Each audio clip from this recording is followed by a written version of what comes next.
What did you think of Oprah Winfrey's interview with the Duke and Duchess of Sussex? It was heartbreaking, actually. You've got a family where there's a big rift. And some of the things that, Meghan and Harry said were quite distressing. But at the end of the day, I think it's possible to somebody who's, a fan of Her Majesty the Queen, somebody who thinks highly of, Charles and William, and to also think highly of Harry and Meghan, and be, heartbroken that there is a family that's clearly, having real strains and struggles, as many families do. He's clearly very bruised by the withdrawal of security.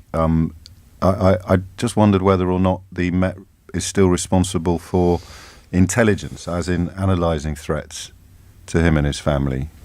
I'm not aware about that. Okay. He's not in this country. But I'll make this point from personal experience, which is one of the reasons why I accepted police protection. I declined it for some time, was because of concerns put to me about the safety of my family when I'm with them and my staff when I'm with them. And so I completely empathise with Harry's concerns about the safety of his wife and, at the moment, one child and children. It is really difficult when you're told by experts, because of either the job you're doing or because of your ethnicity or religion or because of the fact you're Prince Harry, you yourself and your family are at risk. And you can understand why you want to keep your family safe. And so when he was explaining during Oprah about the real-time decisions he was having to take because of the withdrawal of protection in Canada, it was heartbreaking to watch because, I have complete empathy with that. Have you ever had conversations about the potential skin colour of babies with one or two ethnic minority parents? Never, no. And I've got members of my family who are mixed race, so it's... beggars belief. I remember you and I may have had a conversation when somebody did a tweet about a photograph about what Prince Harry's child looked like last year. I don't want to go into that for obvious reasons, but that's. And both you and I were appalled by that and stuff. But it is something that I'm sure the royal family are looking into and stuff. And it is. I made this point, by the way.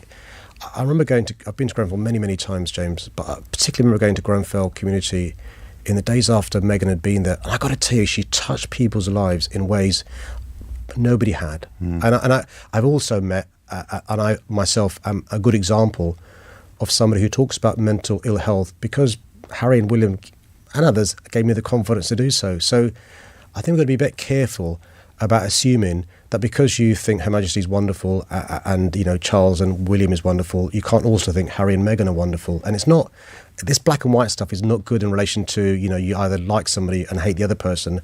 It is really sad what's happened. Welcome back to Meghan and Harry Tales, where we celebrate resilience, love and authenticity.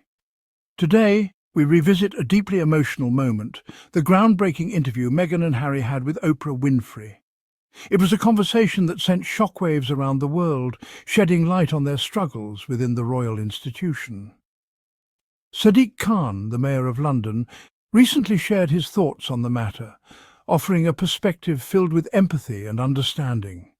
The interview was not just a media event, it was a historic moment of truth and vulnerability. Meghan and Harry courageously opened up about the challenges they faced, from media scrutiny to family tensions and security concerns. Their decision to speak out was not an act of defiance, but one of necessity. Many resonated with their words, especially those who have experienced similar struggles. The courage it takes to walk away from a system that no longer serves your well-being is immense. And this couple continues to set an example of strength and self-preservation. The Oprah interview was undeniably moving, revealing the hardships Meghan and Harry faced behind the grandeur of royalty. Sadiq Khan expressed that the revelations were profoundly sorrowful, emphasizing the visible strain within the family. He highlighted that one can respect Queen Elizabeth II, Prince Charles and Prince William, while also admiring and supporting Meghan and Harry. It is not about choosing sides, but acknowledging that, like any family, tensions and struggles can exist. Beyond the public spectacle, at its core, this was a story about family. Every family has disagreements, moments of tension and struggles to communicate. However, when your family is constantly under the public eye, every conflict is magnified. Meghan and Harry's choice to step away was not to sever ties, but to create a healthier environment for themselves and their children. They have proven that boundaries are essential, even in the most high-profile situations. One of the most distressing aspects discussed in the interview was the removal of security protection for Harry and his family. Khan, who has personally dealt with security concerns, deeply related to Harry's predicament. He shared how accepting police protection was not just about personal safety, but also about safeguarding loved ones. For Harry, the decision to step back was not only about independence, it was about protecting his wife and children. The notion that a prince could suddenly be left without the necessary security measures shocked many. Security threats are not simply symbolic worries for high-profile figures. They are real, documented, and often dangerous. The decision to withdraw protection put not only Harry, but also Meghan and their young family at risk. This was not a simple disagreement. It was a matter of safety. For anyone who has ever had to fight to protect their family, Harry's concerns are entirely understandable. The discussion of security also raises broader questions about institutional responsibility. Should individuals who have served and represented an establishment be left vulnerable when they choose to take a different path? The idea of supporting and protecting those who have dedicated years to service should not be conditional. A particularly painful revelation from the interview was the discussion about concerns over the skin colour of Meghan and Harry's unborn child. Khan made it clear that such conversations should never take place and expressed disbelief that such an issue was even raised. He recalled a previous incident where a distasteful social media post speculated on the appearance of Harry and Meghan's future children. This moment reinforced the reality that discrimination and outdated perspectives still exist. Meghan's experience echoes what many individuals of mixed heritage or from diverse backgrounds face: the idea that their identity is something to be scrutinized rather than celebrated. It was a painful reminder that change is still needed. This revelation was not only shocking but deeply disturbing. A child should never be judged or questioned based on race, background, or heritage. The fact that such conversations took place within one of the most prestigious institutions in the world proves that racism is not just an issue of the past, it is still present today. Despite the challenges, Meghan has left an indelible mark on communities worldwide. Khan fondly remembered visiting Grenfell Tower and seeing firsthand the lasting impression Meghan had on the survivors and volunteers. Her kindness, warmth, and genuine efforts to help others have not gone unnoticed.